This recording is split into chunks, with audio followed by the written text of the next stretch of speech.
জীৱন আচলতে জীৱন বস্তুটো মানে কি জীৱন হৈছে এইটো ইংলিছত ক'বলৈ গ'লে এগনি এণ্ড এক্সটাসি দুটাই বস্তু এগনি মানে হৈছে দুখ এক্সটাসি মানে হৈছে ফূৰ্তিৰ একদম হায়েষ্ট যিটো হেৰি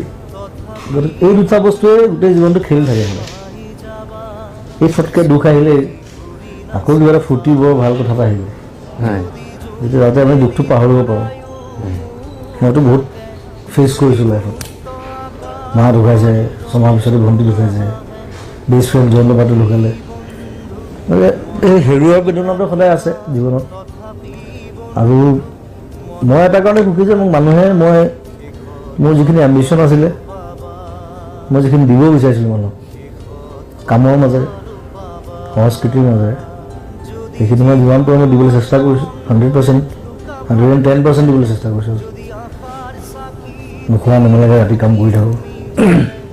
চ' অনলি বিকজ অফ দ্য পিপল মানুহৰ কাৰণে আৰু নিজৰ কথা মই বেছি নাভাবিলোঁ লাইফত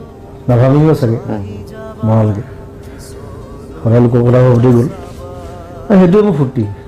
যে মোৰ কাৰণে কোনোবা এজনে হাঁহিবলৈ পাইছে কিবা এটা হ'লে এণ্টাৰটেইন পাইছে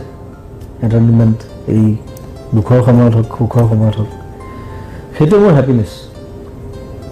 আৰু জন লেননে এটা কথা কৈছিলে বিটিনছৰ জন লেননক মানে সৰুতে এবাৰ ক্লাছ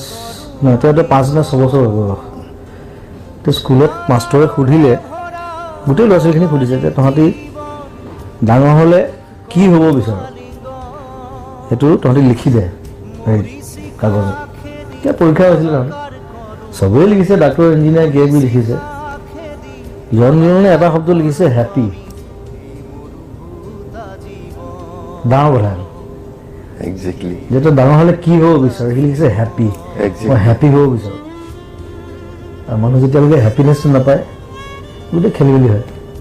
সেইকাৰণে মানুহ হেপী থাকিবলৈ বিচাৰিব লাগে অলৱেজ হেপী যিমান দুখ আহক যিমান ধুমুহা হওক